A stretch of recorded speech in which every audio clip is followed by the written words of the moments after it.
Hello everyone, this is Mr. Jackson and we're looking at our homework for Monday, October 8th, 2012. Of course, we already know how to do the fact families by now, but I just want to go over them once again because the more we practice it, the better we get. Keep in mind, you'll have to go all the way to 15. And we're looking at our fact family for 8. So if we're at number 1, what we're going to do is say 1 times 8 equals 8. We're doing multiplication and division fact families, not addition and subtraction. So you should not have any addition problems or any subtraction problems on this paper. Now, we'll use our commutative property. If 1 times 8 equals 8, then 8 times 1 equals 8. And it's very important that you do not try to go down the paper and put 1 times 8, 2 times 8, 3 times 8, 4 times 8.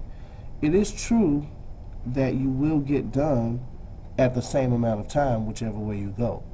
But it is also true that if you go across, it helps to remember the members of the fact family and the order that they go in for a particular problem. So since we've done both multiplication sentences, we'll do division now, which is the opposite of multiplication. So if 1 times 8 equals 8 for our first sentence, the opposite would be 8 divided by 8 equals 1. And we write 8 divided by 8 equals 1. Please do not use the division box here.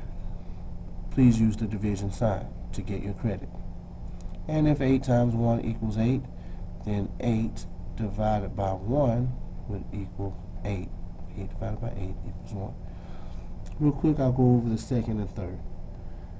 2 times 8 means to take this 8 and add 8 more, because you want to have 8 2 times. How many times? 2 times.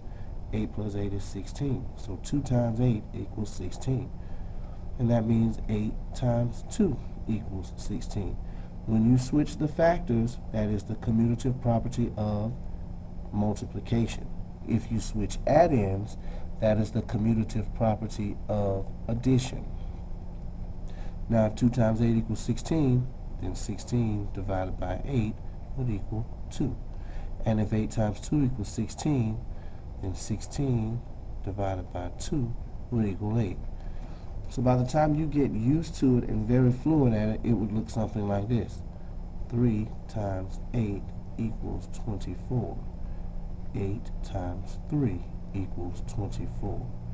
24 divided by 8 equals 3. 24 divided by 3 equals 8. And of course we go all the way down to 15 times 8. Okay, if you have any questions or concerns, please email me at ClassJump. Thank you.